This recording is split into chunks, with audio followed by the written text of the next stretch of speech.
Brooke again.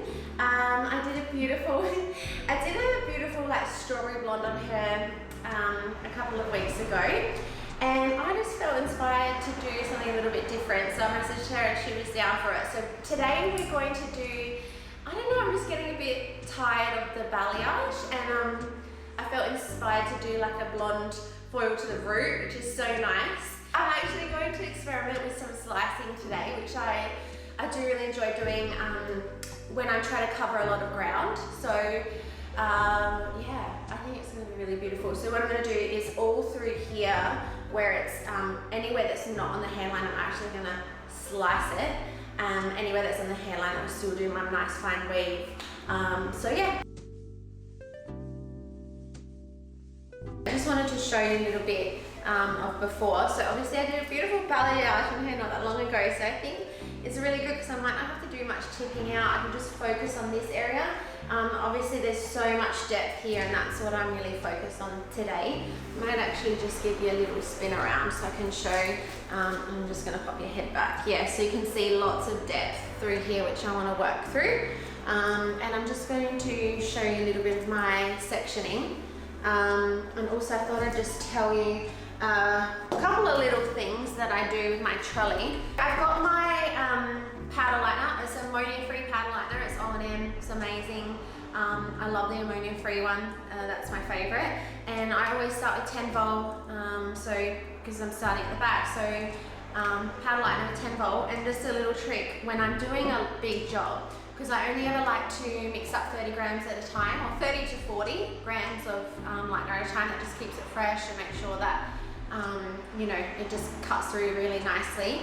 So what I will do is I will prepare myself 2 bowls, but just not mix the second one. It just saves a bit of time of going back and forth, because obviously big job, and yeah, that can be really time consuming. So that's a little tip I do. And I also always just keep a little wet cloth on the side of my trolley. Again, when I'm doing heavy lightening, because you know, you often get it on your fingers and it, you know, sort of burns a little bit. So I'll just keep a little wet towel there so I can kind of just wipe my hands as I'm going along. Just thought I'd share that. And yeah, now I'm just going to section up. It's my same sectioning pattern that I always do. I actually haven't decided exactly how I'm going to do the top. I often will kind of wait till I start getting into it, and then I'll, you know, kind of decide what I'm going to do with my top sectioning. I'm thinking that I even might go straight down her part today, something different. So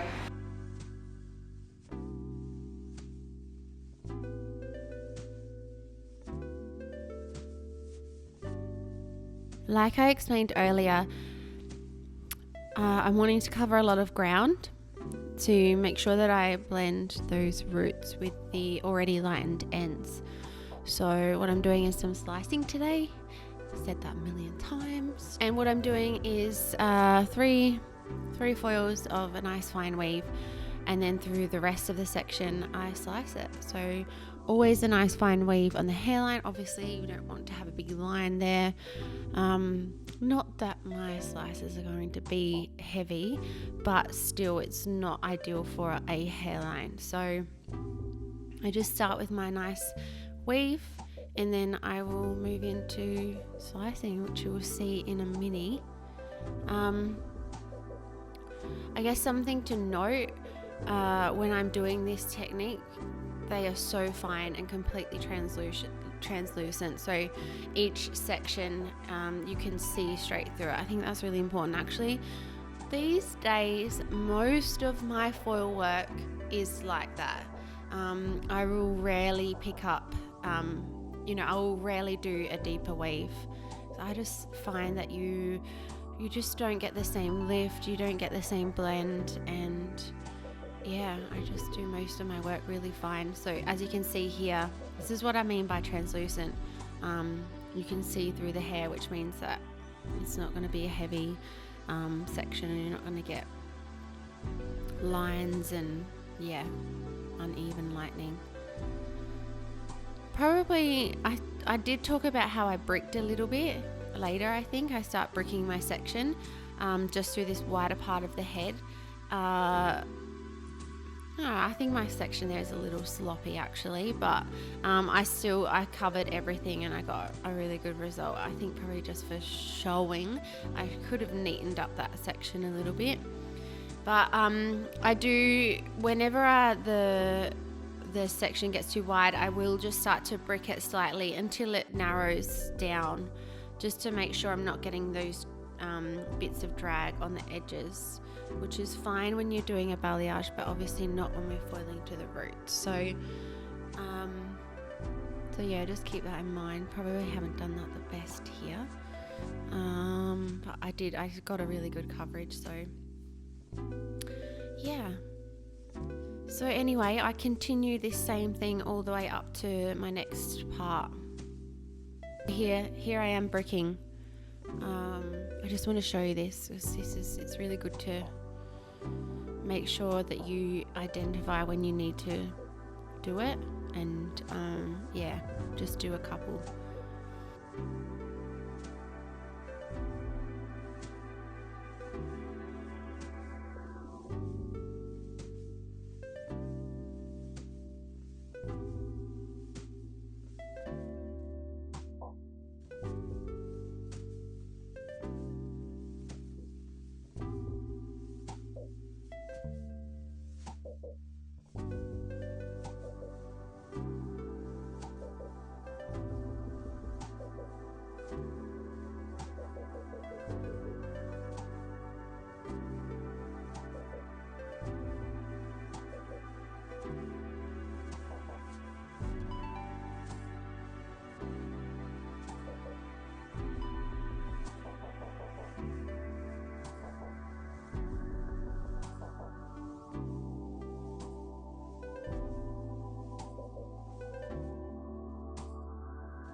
So this is, now I've done all of that, so slicing, and now this is where I'm going to switch to my baby fine foils here, but still really close together, because I want to make a really blonde to the root kind of feel, but yeah, just obviously I don't want to slice through here because that will fall not very well. Instead of coming here and working up like that, I actually just do my pivot around there, so just do a nice fan, just slowly pivoting around, which works really, really well, falls nicely, and then you don't have to do these baby fine foils like sections, because obviously you've got your little triangle there, so kind of your first 5 are like really narrow. So with this way, I think I don't know if it saves time, it just makes more sense to me. So just explain to you how I'm fanning these around.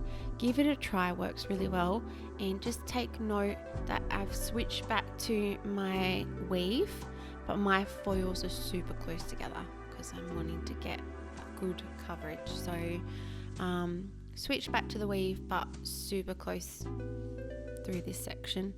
What this does, you'll see at the end, by weaving through here, just make sure that I have that little bit more natural than I do through the rest, which is really good for regrowth.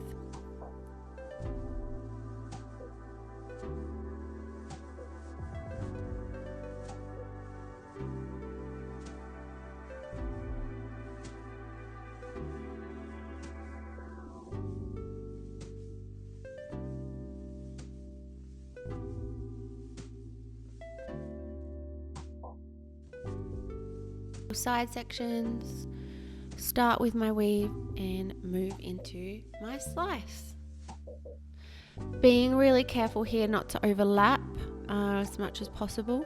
I actually continued on with my 10 vol here, which might be surprising to you, but I did pretty much the whole thing except for down the part with 10 vol. So powder lightener and 10 vol. Nice and close together, just fanning around the same as I usually do, and just being really just mindful of this hair around the face, and trying to take care of the condition of it.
foil back through the part, which is a bit more traditional. You probably haven't ever seen me do that because I don't do it very often.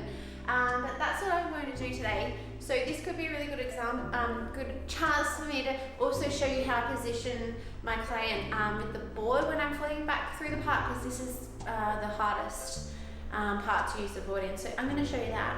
And actually I've decided that I'm going to do one weave and one slice because I really want to get like quite a solid coverage. I'm just going to spin her around like this, and I've just basically positioned the chair kind of between my legs so I can stand here really nice and close. And then I will get my client just to stay straight, but just slightly turn the head and just slightly look down. And that gives me the perfect position.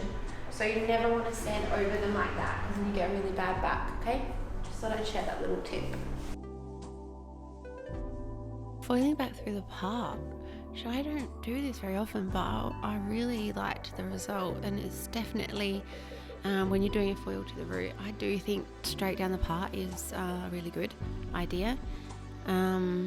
So I've switched to my 20 vol now, and I've decided to do one weave and one slice down here. That way it will just slightly soften it but still give me pretty good coverage. And I just follow her hairline to start with, so I'll just pivot in a minute just to make sure I get a good placement around the front, and then I just head straight down the part.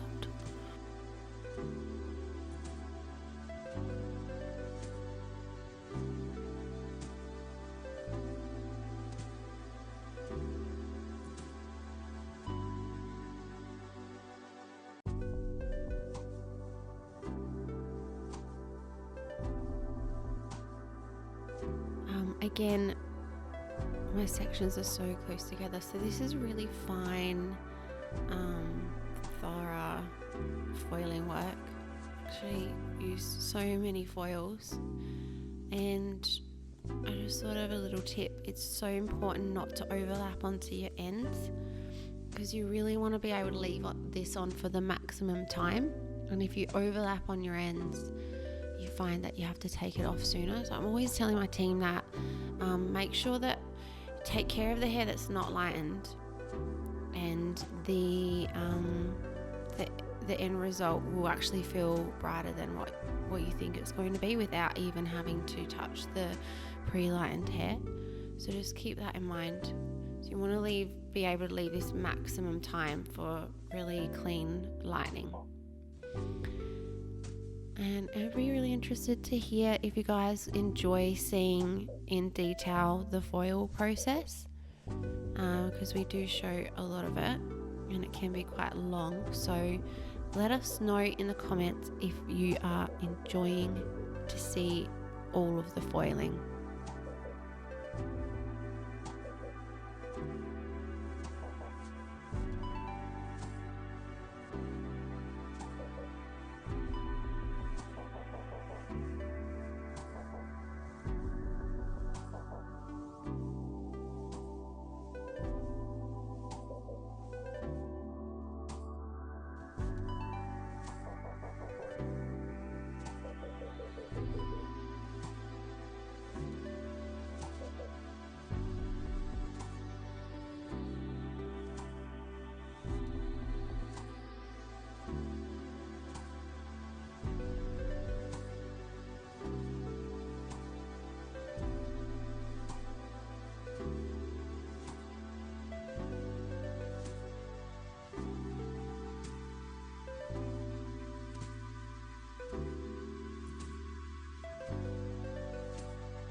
asking me about what lightening products I use, so I just wanted to show you. This is the bleach here. It's O&M.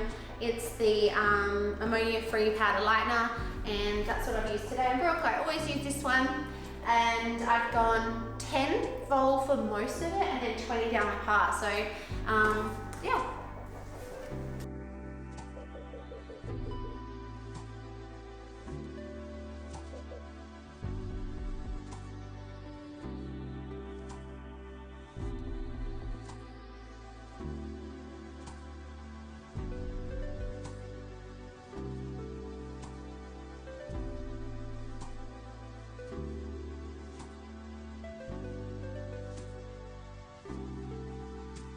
I want to show you pre-toning. So it actually almost doesn't even look like it needs toning, because I'm really going for a more raw, just like nice fresh blonde sort of color. So yeah, I always feel like in the future I'm going to start experimenting with not toning sometimes. Sometimes we just don't need to tone as much as we do. Anyway, I am going to tone today, but I almost feel like I could leave it if I wanted to, because it's so pretty. But anyway, I'm going to mix up my toner, and I'm going to use half 9.5, half 10.8, I think. So what I want is like a nice pearly sort of raw looking blonde. So that's why I'm putting the 9.5 in there. I'm putting the 10.8 in there for like that pearly sort of color, and I'm putting the 9.5 in there because I want to keep it like raw and warm. So yeah, I'm excited. I've just got my Hydrate and Conquer conditioner on while I mix up my toner. That's a little tip that I do. I'll do my 2 washes, put my conditioner on while I mix up my toner. Just gives that hair a little chance to like detangle, and I find it's a little bit time saving. So when I come back, I'll comb through, and it'll be a little bit quicker than trying to straight away comb through. So anyway, I'll stop talking now.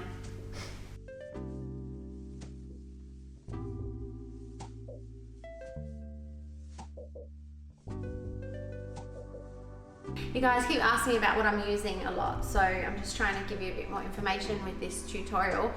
So I've got my toner here, like I said, 10.8, 9.5. I'm using it with, actually this is the wrong one, damn it. I'm not using it with this, I'm using it with the 1.5 volt. So that was good. And actually I'm putting my Correstore in my toner. I do this a lot. It's just like similar to Olaplex Bond Builder, and I just find it works really nicely on blondes after lightening in the toner. So that's how I do it.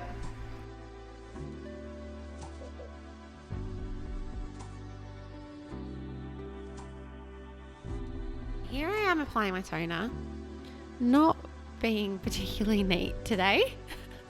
You know, you have these days. I just wanted to get it on, and it's just one straight toner, like roots to tips, which is so nice. It's so nice not to have to section my hair into, you know, all these different sections and use all these different toners. So I really enjoyed this today. Foils to the root, toner root to ends, really straightforward. Yeah, just really beautiful work. So like I was saying, I'm not being particularly careful with my toner because it's just one color, and I'm just putting it everywhere. So just justifying my messy work basically. So I left this toner on for I would say probably 5 to 10 minutes by the time I'd applied it all. Put it on my roots first and then straight onto the ends. Didn't change anything for the ends. So as I said before, 10.8 and a 9.5.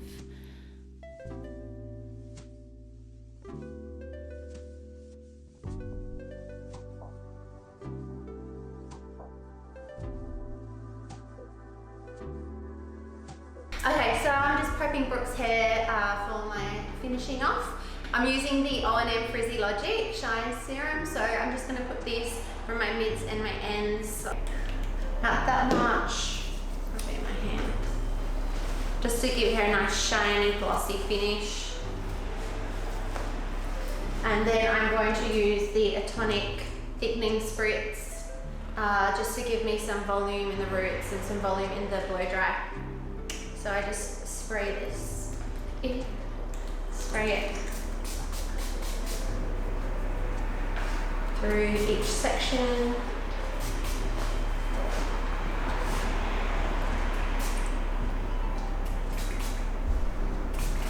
And then I will just do a light spritz all through as well.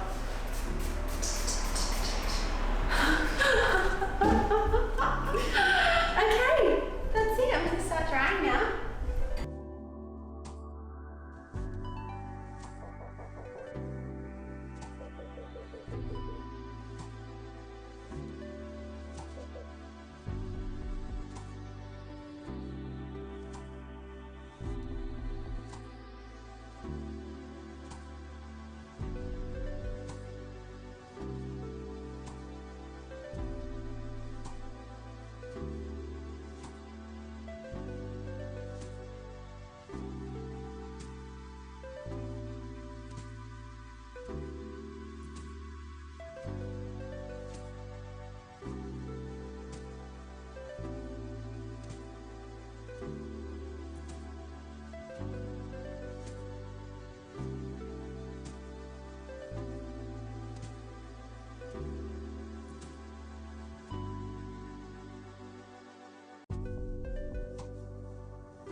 I'm just going to finish with my original Queenie. This is a firm hold hairspray, but it's really easy to brush through as well. So yeah, love this one.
You can see that we've got a beautiful diffused hairline, foils to the roots, but it's so soft and subtle, and we've still created a really bright blonde. So this is the slicing technique, and I guess I just wanted to kind of explain, because what happens is recently, because everyone, well not recently, over the last couple of years, everyone's been having the ends lightened. So every service, we're just building up lightness in the end. So what was wicked about today is that she already had so much blonde on the end from all that work that I'd done. So I just had to focus on this area. Sometimes what happens, because you've got so much build-up of colour here, if you don't put enough foil work here, you will get too much natural coming through, and you can still see the natural through your foil work. And then the kind of like a line where the heavy lightness on the ends is. And that's why I thought I need to slice this, because I needed to cover a lot of ground. So I hope that makes sense. It worked out really beautiful. You would have seen some close-ups when I was blow drying, but it doesn't look heavy at the roots at all. I haven't root shadowed that out. I've just used a level 10. So yeah, really happy with the result.